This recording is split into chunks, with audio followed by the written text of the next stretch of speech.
மயிலையில் வந்து மகா பெரியவாளுக்காக ஒரு சன்னிதானம் கட்டணும் அப்படிங்கிற ஒரு ஐடியா எப்போ வந்தது? உங்களுக்கே தெரியும், மயிலாப்பூரில் மாடவீதிக்குள்ளே வந்து ஒரு இடம் வாங்குறது என்ன எவ்வளோ பெரிய காரியம் அப்படின்னு. இடமே இல்லை, ஃபஸ்ட்டு இடமும் கிடையாது, அதுக்கு உண்டான விலையை கொடுக்கறதுக்கு நமக்கும் சக்தியும் கிடையாது, நினச்சி கூட பார்க்க முடியாது கற்பனையில் கூட. ஆனால் நடந்தது அப்படின்னா, அப்படி இடமா ஒன்று வாங்கணும் அப்படின்னு போக அது இன்றைக்கி ஒரு கோவிலாக வந்துருக்கும். இது எல்லாமே நாம் ஏதோ ஒன்று சின்னதாக நினச்சோம், அது பெரியவாளோட மாஸ்டர் பிளான் பெருசாக நடந்து இன்றைக்கி கோவில்னு ஆகி வந்து எத்தனை பேர், நூற்றுக்கணக்கான பேர் வரா. இன்ஃபேக்ட் உலகம் முழுக்கவே தெரியும் இப்போ மயிலைங்கிறது எல்லாருக்குமே தெரியும். என்னோடய வாழ்க்கையில் எல்லாமே எதிர்பாராத நடந்தது தான். அதில் ஒன்றும் இந்த நடிகரானதும் வந்து என்னை முதல்ல ஸ்டேஜில் ஏற்றி விட்டதுங்கிறது குரியகோஸ் ரங்கான்னு டைரக்டர் இருந்தார்.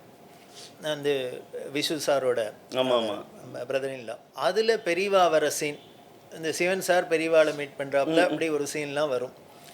அதுக்கு பெரியவாளாக யாரை போகிறது அப்படிங்கிறதே ரங்கா சொன்னார், சர்மா தான் இருக்கணும், நீங்கள் தான் இருக்கணும் அப்படின்னார். நான் சொன்னேன், எனக்கு அப்படிலாம் பழக்கம் கிடையாது அப்படின்னு. நீங்கள் வாங்கலை, நான் பார்த்துக்கிறேனே அப்படின்னார். இப்படி முதல்ல எனக்கு வந்து என்னை மேடை மேலே ஏற்றி ஒரு நடிகர் அப்படின்னு இதுனது ரங்கா சார் தான். அதுலேயும் வந்து உங்களோட இது என்னன்னா மகா பெரியவாளாக நடிக்கக்கூடிய ஒரு வாய்ப்பு கிடைச்சது. அது ஆமாம். அது இது ஆச்சு. அந்த ட்ராமாவை பார்க்கறதுக்கு டைரக்டர் இளங்கோ குமணன் சார் வந்திருந்தார். அதுக்கப்புறம் அவர் தான் தெய்வத்துள் தெய்வம் அப்படின்னு பெரியவாளோட ஃபுல் சரித்திரத்தை ட்ராமாவாக பண்ணணும்னு அப்போ வந்து என்னை அப்ரோச் பண்ணிவிட்டு அந்த ஸ்கிரிப்ட்ல எல்லாமே வந்து எங்கள்கிட்ட ஒரு அட்வைஸ் கேட்டுன்னு எல்லாம் பண்ணி, அதில் 4 ஸ்டேஜில் பெரியவா, ஒரு சின்ன வயசில் இருக்கிறது, மிடில் ஏஜில் இருக்கிறது, அப்புறம் 60 இயர்ஸில் இருக்கிறது, அப்புறம் 100 இயர்ஸில் இருக்கிறது. அதில் 3rd ஸ்டேஜில் இருக்கிற பெரியவாளாக நீங்கள் தான் நடிக்கணும்னு அவர் சொன்னார். ஸோ அது நடிக்க ஆரம்பிச்சிது. அது ரொம்பவே உலகம் முழுக்கலும் ஹிட் ஆச்சு.